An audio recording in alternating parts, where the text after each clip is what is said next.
ఈనాటి ధ్యానాంశము న్యాయాధిపతుల గ్రంథము 19వ అధ్యాయము.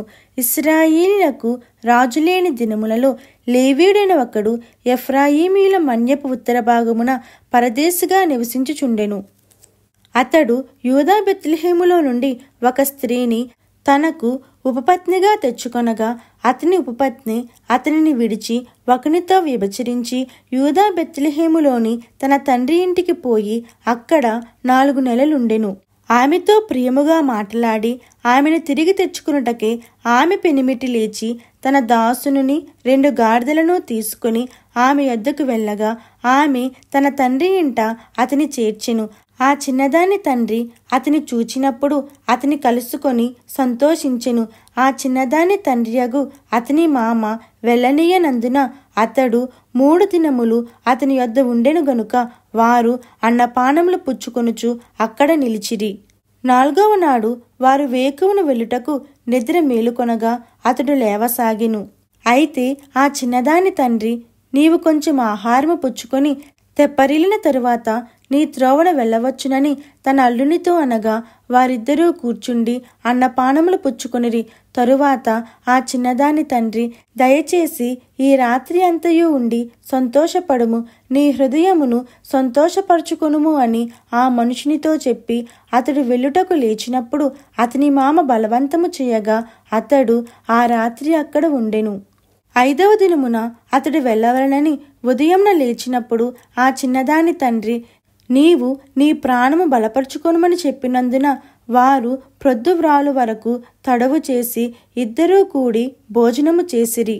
ఆ మనుషుడు తానును అతని ఉపపత్నియు అతని దాసుడును వెళ్ళలేచినప్పుడు ఆ చిన్నదాని తండ్రియగు అతని మామ, ఇదిగో ప్రొద్దుగ్రుంకుటకు సమీపమాయెను, నీవు దయచేసి ఈ రాత్రి ఇక్కడ ఉండుము, ఇదిగో ప్రొద్దుగ్రుంకుచున్నది, సంతోషించి ఇక్కడ రాత్రి గడుపుము, రేపు నీ గుడారమునకు వెళ్ళుటకు నీవు వేకువనే లేచి నీ త్రోవను పోవచ్చునని అతనితో చెప్పినను.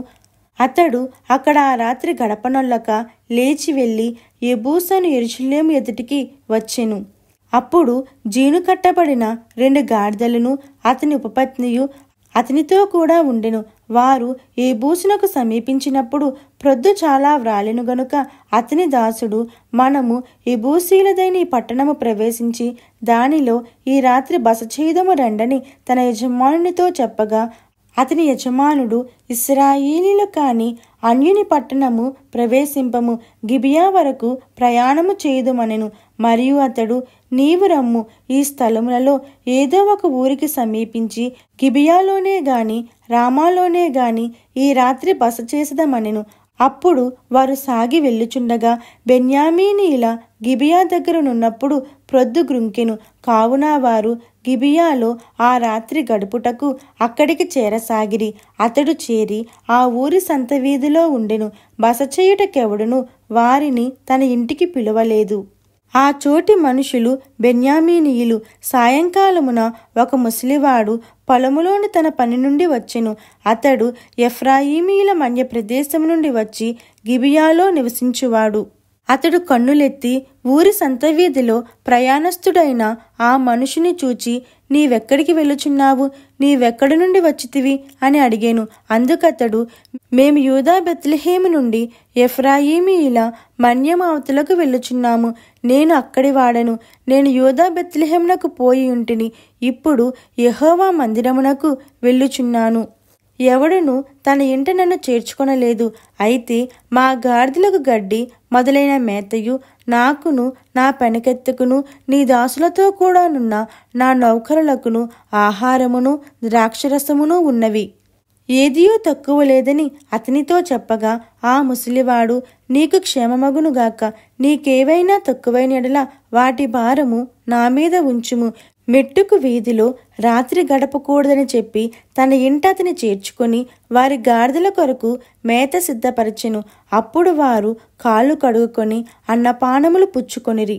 వారు సంతోషించుచుండగా ఆ ఊరి వారిలో కొందరు పోకిరీలు ఆ ఇల్లు చుట్టుకొని తలుపు కొట్టి, నీ ఇంటికి వచ్చిన మనిషిని మేము ఎరుగునట్లు అతని బయటికి తెమ్మని ఇంటి యజమానుడైన ఆ ముసలివానితో అనగా, ఇంటి యజమానుడైన ఆ మనుషుడు వారి యొద్దకు బయలువెళ్ళి, నా సహోదరులారా, అది కూడదు, అట్టి దుష్కార్యము చెయ్యకూడదు. ఈ మనుషుడు నా ఇంటికి వచ్చును గనుక మీరు ఈ వెర్రి పని చెయ్యకుడి. ఇదిగో కన్యక అయిన నా కుమార్తెయును ఆ మనుషుని ఉపపత్నియు ఉన్నారు. నేను వారిని బయటికి తీసుకుని వచ్చుదును. మీరు వారిని నీచపరచి మీ ఇష్ట ప్రకారముగా వారి ఎడల జరిగింపవచ్చును గాని ఈ మనుషుని ఎడల ఈ వెర్రి పని చేయకూడని వారితో చెప్పెను గాని అతని మాట వినుటకు వారికి మనస్సు లేకపోయిను గనుక ఆ మనుషుడు బయటనున్న వారి యొద్దకు తన ఉపపత్నిని తీసుకుని పోగా వారు ఆమెను కూడి ఉదయం వరకు ఆ రాత్రి అంతయు ఆమెను చెరుపుచుండిరి. తెల్లవారగా వారు ఆమెను విడిచి వెళ్ళిరి.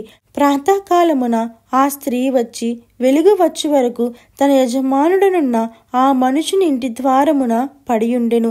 ఉదయమున ఆమె యజమానుడు లేచి ఇంటి తలుపులను తీసి తన త్రోవను వెళ్ళుటకు బయలుదేరగా అతని ఉపపత్ని అయిన ఆ స్త్రీ ఇంటి ద్వారమునొద్ద పడి చేతులు గడప మీద చాపియుండెను.